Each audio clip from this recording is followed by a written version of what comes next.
Hi friends, welcome back to my channel Achu's kitchen. അപ്പോൾ നമ്മൾ ഇന്നിവിടെ ഉണ്ടാക്കിയിരിക്കുന്നത് അടിപൊളി ടേസ്റ്റിലുള്ള പെപ്പർ ബീഫ് റോസ്റ്റ് ആണ്.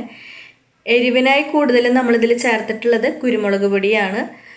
സാധാരണ മുളക് പൊടി ഇതിൽ കുറവ് ചേർത്താൽ മതി കേട്ടോ. കുരുമുളക് പൊടി ചേർക്കുന്നതാണ് ടേസ്റ്റ് കൂടുതൽ ഉണ്ടാവുക. അപ്പോൾ നമുക്ക് നോക്കാം ഇതെങ്ങനെയാണ് ഉണ്ടാക്കുന്നതെന്ന്.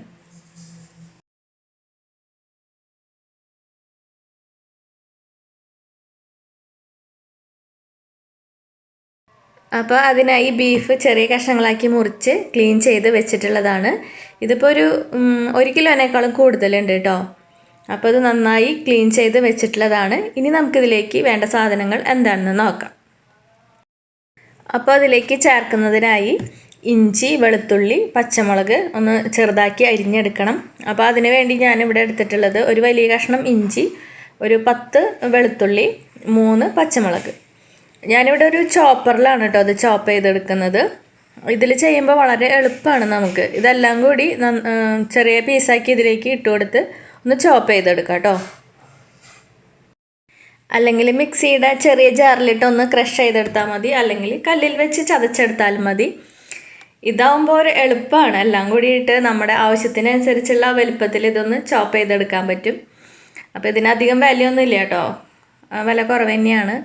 അപ്പോൾ കുറേ പേരൊക്കെ ഉപയോഗിക്കുന്നുണ്ടാവും. ഉപയോഗിക്കാത്തവരുണ്ടെങ്കിൽ ഇത് വാങ്ങിച്ച് ഉപയോഗിക്കുന്നത് നല്ലതാണ് കേട്ടോ. അപ്പോൾ ഇത് നമുക്ക് നന്നായി ഒന്ന് ചോപ്പ് ചെയ്തെടുക്കാം കേട്ടോ.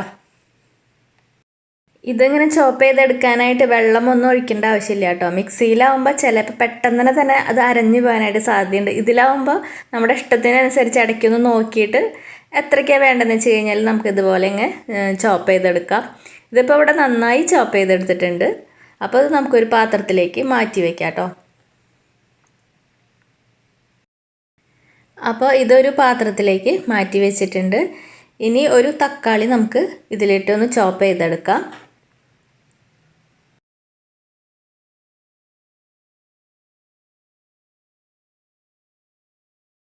അപ്പോൾ തക്കാളി ഇവിടെ ചോപ്പ് ചെയ്തെടുത്തിട്ടുണ്ട്. ഇത് നല്ലപോലെ പേസ്റ്റ് പോലെ അരഞ്ഞിട്ടില്ല കേട്ടോ, നമ്മുടെ പാകത്തിന് തന്നെയായിട്ട് കിട്ടിയിട്ടുണ്ട്.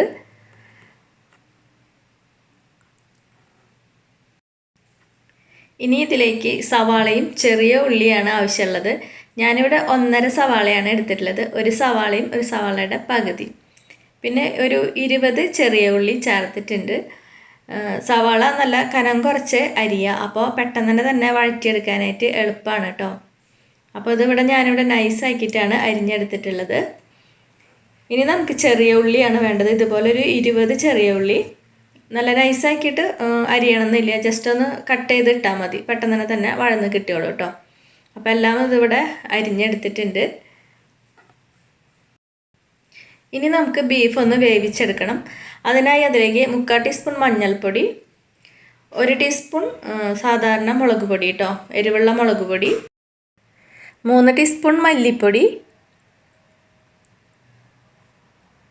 1 ടേബിൾ സ്പൂൺ കുരുമുളക് പൊടിച്ചത്,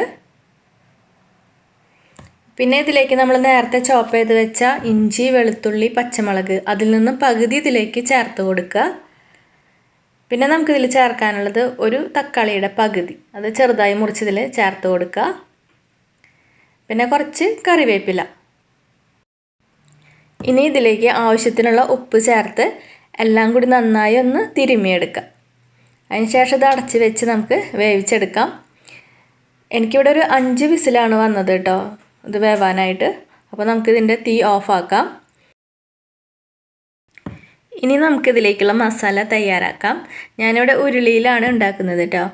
അപ്പോൾ ഉരുളി ഇവിടെ നന്നായി ചൂടായി വന്നിട്ടുണ്ട്. അതിലേക്ക് കുറച്ച് വെളിച്ചെണ്ണ ഒഴിച്ച് കൊടുക്കുക. വെളിച്ചെണ്ണ നന്നായി ചൂടായി വരുമ്പോൾ ഇതിലേക്ക് ഇഞ്ചി, വെളുത്തുള്ളി, പച്ചമുളക് നേരത്തെ നമ്മൾ ചോപ്പ് ചെയ്ത് വെച്ചിരുന്നതാണ്, അത് ചേർത്ത് കൊടുത്ത് നന്നായി ഒന്ന് മൂപ്പിച്ചെടുക്കുക.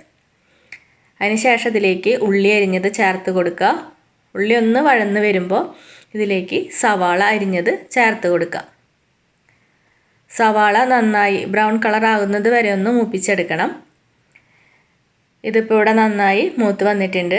ഇതിലേക്ക് 1/2 ടീസ്പൂൺ ജീരകം പൊടിച്ചത് ചേർത്ത് കൊടുക്കുക, 1/2 ടീസ്പൂൺ പെരിഞ്ജീരകം പൊടിച്ചത് ചേർത്ത് കൊടുക്കുക.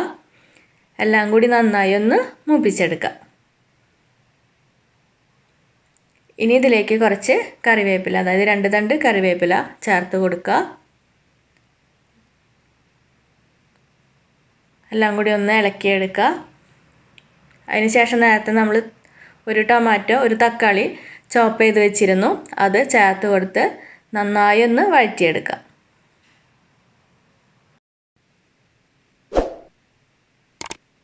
ഇതിവിടെ നന്നായി വഴന്ന് ഇതിൽ വെളിച്ചെണ്ണയെല്ലാം തെളിഞ്ഞ് വന്നിട്ടുണ്ട്. ഇനി ഇതിലേക്ക് ആവശ്യത്തിനുള്ള ഉപ്പ് ചേർത്ത് കൊടുക്കാം. ഈ മസാലയിലേക്കുള്ള ഉപ്പ് മാത്രം മതി കേട്ടോ. നേരത്തെ നമ്മൾ ബീഫിൽ ഉപ്പിട്ടിട്ടാണ് വേവിച്ചിട്ടുള്ളത്. ഇനി ഇതിലേക്ക് ഒരു 1.5 ടേബിൾ സ്പൂൺ കുരുമുളക് പൊടിച്ചത്, 1 ടീസ്പൂൺ ഗരം മസാല എല്ലാം ചേർത്ത് കൊടുത്ത് നന്നായി ഒന്ന് ഇളക്കിയെടുക്കാം കേട്ടോ. ഇനി ഇതിലേക്ക് ഒരു തണ്ട് കറിവേപ്പില കൂടി ചേർത്ത് കൊടുക്കുക. അതിനുശേഷം വേവിച്ച് വെച്ച ബീഫ് ഇതിലേക്ക് ചേർത്ത് കൊടുക്കാം. എല്ലാം കൂടി നന്നായി ഒന്ന് ഇളക്കിയെടുക്കുക. അതിനുശേഷം ഇത് 2 മിനിറ്റ് ഒന്ന് മൂടി വെച്ച് കൊടുക്കണം കേട്ടോ. അപ്പോൾ മസാലയെല്ലാം ബീഫിൽ നന്നായി പിടിച്ച് വരാനായിട്ടാണ്. അപ്പോൾ അത് നമുക്കൊന്ന് മൂടി വെച്ച് കൊടുക്കാം. ഇതിപ്പോൾ ഇവിടെ 2 മിനിറ്റ് കഴിഞ്ഞിട്ടുണ്ട്. നമുക്കിതിൻ്റെ മൂടി ഒന്ന് തുറന്ന് നോക്കാം. അപ്പോൾ മസാലയെല്ലാം ഇതിൽ നന്നായി പിടിച്ചിട്ടുണ്ട്. അപ്പോൾ എല്ലാം കൂടി നന്നായി ഒന്നും കൂടി ഇളക്കിയെടുക്കുക. ഗ്രേവി നിങ്ങളുടെ ഇഷ്ടത്തിനനുസരിച്ച് എടുക്കുക കേട്ടോ. ചാറ് വേണമെങ്കിൽ അങ്ങനെ, അല്ലെങ്കിൽ റോസ്റ്റാക്കി എടുക്കണമെങ്കിൽ അങ്ങനെ ചെയ്യാം. അപ്പോൾ അതിവിടെ റെഡി ആയിട്ടുണ്ട്. അപ്പോൾ എല്ലാവരും ഇതൊന്ന് ട്രൈ ചെയ്ത് നോക്കാം കേട്ടോ. അടിപൊളി ടേസ്റ്റ് തന്നെയാണ് കേട്ടോ. അപ്പോൾ ഞാനിതിൻ്റെ കൂടെ കഴിക്കാനായിട്ട് അപ്പമാണ് ഉണ്ടാക്കുന്നത്. അപ്പോൾ അതിൻ്റെ മാവ് അരച്ച് വെച്ചിരുന്നു. അപ്പോൾ അതിലേക്ക് ആവശ്യത്തിനുള്ള ഉപ്പ് ചേർത്ത് നന്നായി ഒന്ന് ഇളക്കിയെടുക്കാം കേട്ടോ.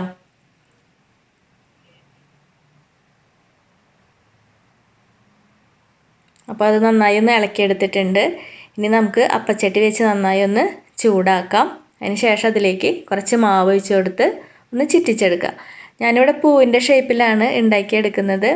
ഏത് ഷേപ്പിൽ വേണമെങ്കിലും ഉണ്ടാക്കിയെടുക്കാം കേട്ടോ. ഞാനിത് ഇങ്ങനെ ഒന്ന് വെറൈറ്റിക്ക് വേണ്ടി ചെയ്യണമെന്ന് മാത്രം. അപ്പോൾ ഇതിപ്പോൾ എല്ലാവർക്കും ഉണ്ടാക്കാൻ അറിയുന്നത് തന്നെയാണ്, എന്നാലും ജസ്റ്റ് ഒന്ന് കാണിക്കണമെന്ന് മാത്രം.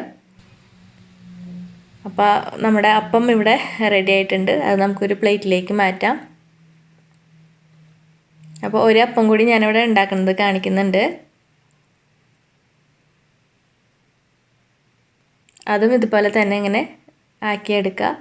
പൂവിൻ്റെ ഷേപ്പിലൊന്ന് ആക്കിയെടുക്കുക.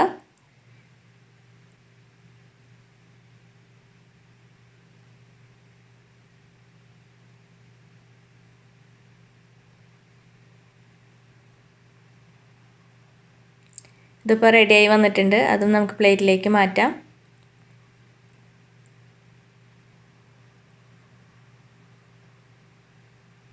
അപ്പോൾ നമുക്കിതിൻ്റെ ഒന്ന് ടേസ്റ്റ് നോക്കാം.